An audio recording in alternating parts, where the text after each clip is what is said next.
Bon bah préparez-vous à dire au revoir à Tony le squelette, c'est sa dernière vidéo. Hey les geeks, c'est Mathéo et on se retrouve pour un tout nouveau récap, ciné et série, votre dose presque quotidienne d'actualité à ne pas manquer, avec aujourd'hui un énorme programme notamment côté newscasting, c'est assez la folie, d'énormes acteurs et actrices ont été castés pour de très grosses productions, franchement très hypantes, mais on parlera également Star Wars, parce qu'il y a quelques news et rumeurs qui sont tombées, concernant notamment le Disney Plus D. Et là aussi ça me hype particulièrement, mais on va y revenir. Bref, ne perdons pas plus de temps, petit pouce vers le haut, abonnez-vous et actualisons.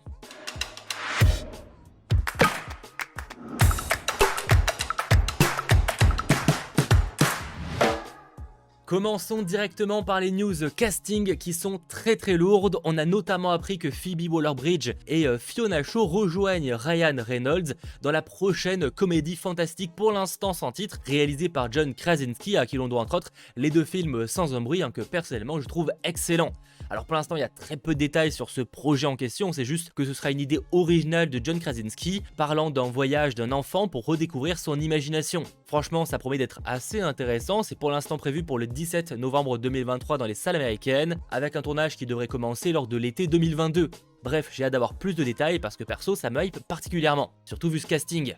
En parlant d'ailleurs d'énormes castings qui hype tout particulièrement, on a appris que Matt Damon et Robert Downey Jr., donc déjà on est sur un bon truc, sont en pourparlers pour rejoindre Cillian Murphy et Emily Blunt dans Oppenheimer.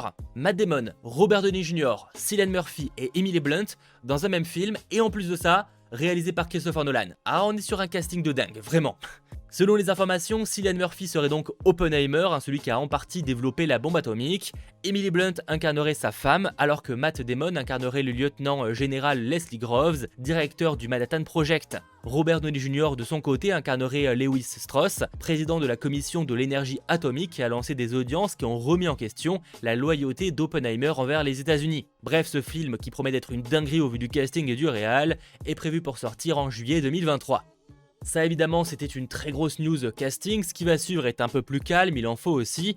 On a appris que la jeune actrice Lisette Alexis a décroché le premier rôle dans la future série de Disney Plus dans l'univers de Benjamin Gates.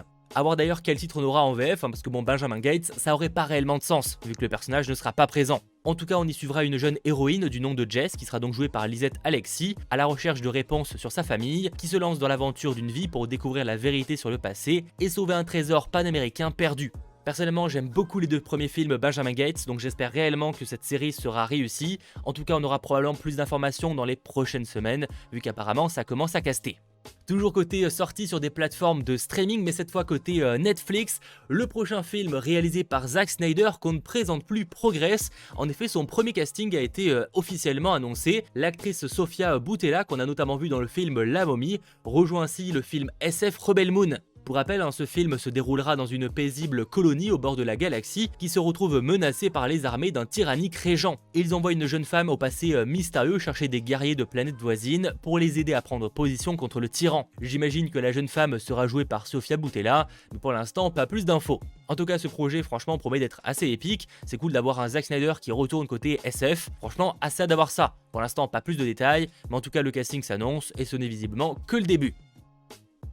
Toujours côté Netflix, la série live Avatar, le dernier maître de l'air, qui est en préparation depuis très longtemps, qui a eu pas mal de galères, de changements en interne côté direction, avance de nouveau. On apprend que l'acteur Daniel Dae Kim, qui a notamment joué dans Lost ou encore Hawaii 5.0, va incarner le Seigneur du Feu Ozai. Pas plus de détails pour l'instant, notamment sur la date de sortie, le tournage, etc. Mais encore une fois, le projet avance. Autre news, après avoir signé récemment pour incarner Mario dans le film d'animation de Illumination, Chris Pratt va de nouveau prêter sa voix à un personnage emblématique, et cette fois en animation, le personnage de Garfield. Oui, ce chat qui adore les lasagnes et qui n'aime pas le lundi. Alors pourquoi pas en soi, il faudra voir pour la version française, parce que Siko est de retour, ça a un peu me saoulé, vraiment. En tout cas, on a zéro information, on sait juste que ce sera un scénario de David Reynolds, qui a notamment bossé sur beaucoup de classiques Disney, donc là-dessus, on se dit que ça peut être assez lourd. Autre news, disons improbable et en soi pas tant que ça, on a appris que Jack Kasdan, donc le réalisateur des films Jumanji, vient de caster Dwayne Johnson pour Red One, un nouveau film de Noël qui sortira sur Amazon. Ce sera une comédie d'action-aventure à 4 cadrans qui imagine un tout nouvel univers à explorer avec le genre des vacances. Ça c'est le synopsis officiel annoncé. Bref, ce film devrait commencer à tourner en 2022 avec visiblement une sortie pour les vacances 2023. et on n'a pas plus de détails notamment sur le rôle de Dwayne Johnson. Mais honnêtement, Dwayne Johnson, un film de Noël, je ne sais pas pourquoi, je le vois tellement jouer le Père Noël. Ce serait improbable, mais je signe direct, vraiment. D'ailleurs, toujours côté réalisation, Julius Avery, qui a notamment réalisé le film Overlord, va visiblement réaliser une adaptation ciné du manga Gantz. Alors visiblement, le projet en est encore vraiment à ses débuts de développement, donc il n'y a pas de date de tournage, encore moins une date de sortie, etc. Mais en tout cas, pour ceux qui ne connaissent pas le manga, ça raconte l'histoire de deux personnages décédés qui rejoignent alors un jeu dans lequel eux et plusieurs autres personnes récemment décédées sont obligés de traquer et de tuer des extraterrestres armés avec toutes sortes d'armes et de gadgets futuristes. À voir si le projet aboutit, mais en tout cas, c'est en préparation. Toujours côté réalisation, ça peut être un peu plus hypant pour certains. On a appris que Taika Waititi, donc le réalisateur des films Thor, donc Thor Ragnarok et Thor Love and Thunder qui est prévu pour 2022, ou encore Jojo Rabbit un peu plus récemment, va réaliser le film Disney, donc basé sur l'attraction La Tour de la Terreur avec Scarlett Johansson. Pour l'instant, encore une fois, très peu de détails sur le sujet du film en lui-même. Est-ce que ça va aborder la Twilight Zone? Le problème, c'est qu'ils n'en ont pas réellement les droits, donc à voir. En tout cas, Taika Waititi qui réalise un nouveau film Disney sur la Tour de la Terreur, eh bien franchement, je signe direct. En parlant d'ailleurs Disney, Gal Gadot incarnera la méchante reine dans le remake live de Disney Blanche-Neige et les 7 nains. Ça a été annoncé. De son côté, Rachel Zegler y incarnera le rôle principal. Ce film donc Blanche-Neige et les 7 nains sera réalisé par Mark Webb, à qui l'on doit les The Amazing Spider-Man, et la production devrait commencer en 2022. A voir, parce que j'avoue que Gal Gadot en méchante, ça me surprend un petit peu, on n'a pas vraiment l'habitude, mais en soi, pourquoi pas? Sachant que de son côté, elle a quand même pas mal de projets en cours, notamment Cléopâtre ou encore Wonder Woman 3, et j'en oublie sûrement. Tout ça c'était news casting, je vous l'ai dit, il y avait du très lourd cette semaine, mais passons à quelque chose d'aussi lourd côté Star Wars, on change complètement de galaxie, il y a plein de news à vous partager à ce sujet, notamment et ça de manière officielle, que le trailer du livre de Boba Fett est sorti, voilà je pense que vous l'avez vu comme moi, malheureusement j'ai pas eu l'occasion d'en faire une vidéo réaction, mais franchement ça promet du très lourd, je rappelle que la série commencera sa diffusion le 29 décembre prochain, et qu'on y suivra donc le légendaire chasseur de primes Boba Fett, ainsi que la mercenaire Fennec Shand, naviguant dans le monde souterrain de la galaxie lorsqu'ils retourneront sur les sables de Tatooine pour revendiquer leurs droits sur le territoire autrefois dirigé par Jabba le Hutt et ses syndicats du crime. Personnellement j'ai assez hâte, mais on va en reparler juste après.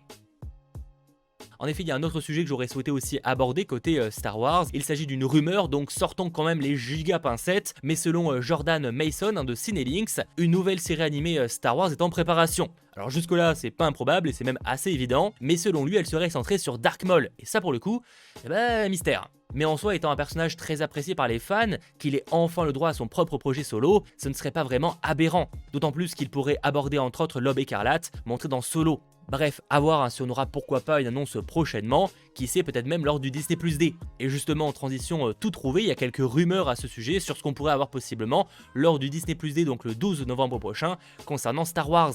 Il y a plusieurs rumeurs, notamment une confirmée par Daniel RPK, et là-dessus on se dit qu'il y a quand même pas mal de crédibilité, comme quoi on aurait un premier teaser pour la série Obi-Wan Kenobi, qui est prévu pour l'instant en 2022. Bref, même si c'est à prendre avec des pincettes, le fait que Daniel RPK confirme, là pour le coup je suis quand même assez confiant, sachant que côté rumeur pour l'instant non confirmée par Daniel RPK, on pourrait avoir un premier teaser pour The Bad Batch saison 2, qui est là aussi prévu en 2022, donc c'est pas improbable.